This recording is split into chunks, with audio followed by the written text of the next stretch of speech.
Mr. Coyote Meets Mr. Snail by Story-by-Jean Agapith, illustrated by Michael S. Weber. Mr. Coyote was getting very old and had to be more careful for his own safety. He had been walking for hours and hours through a beautiful valley when he came upon a large tree.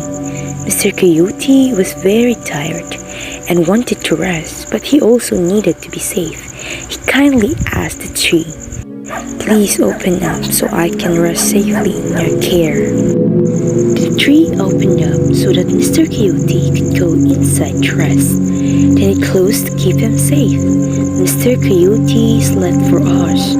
When he woke up, he could not remember what he said to make the tree open. He said, "Let me out, Mr. Tree." But nothing happened. He said, "Please let me out now." And again, nothing happened. The tree didn't even creak. Mr. Coyote knocked on the tree, but it would not open. Mr. Tree was upset with Mr. Coyote for not having said please the first time he spoke to the tree. It let him rest a little longer. Because the birds heard Mr. Coyote banging on the inside of the tree, they came down to peck on the tree to help him out. But they were too small and the tree was just too big.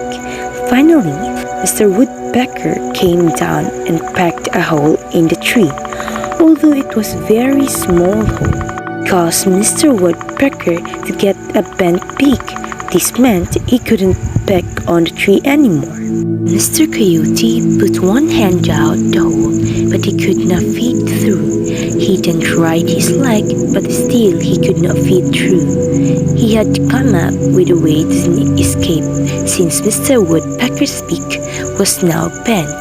Mr. Coyote knew there had to be a way. "Ah, come on, you old ugly tree," he cried. "Just let me out." But still nothing happened, just the silence around him.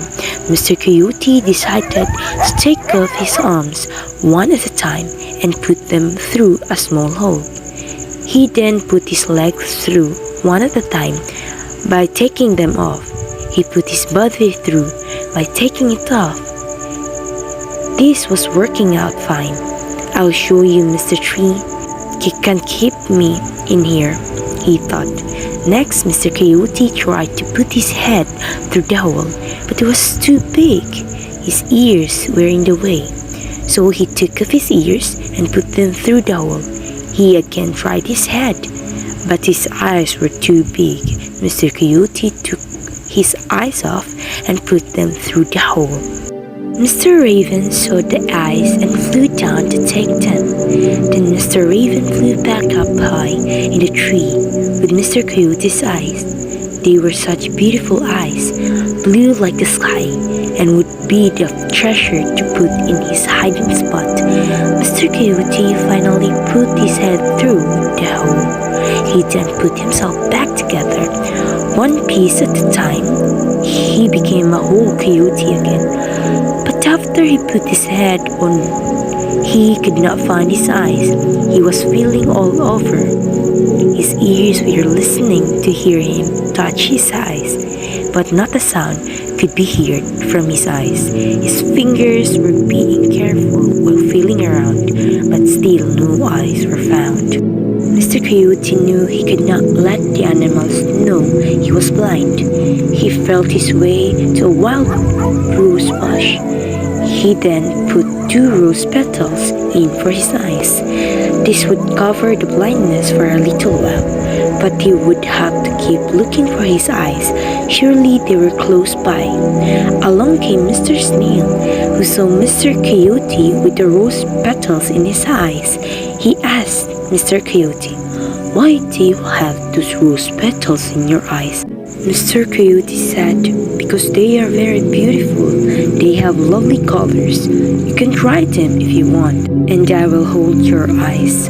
Mr. Snail took off his eyes and put them into Mr. Coyote's hands and tried the rose petals in his eyes. Then Mr. Coyote put Mr. Snail's eyes into his head and ran off with his long tail wagging.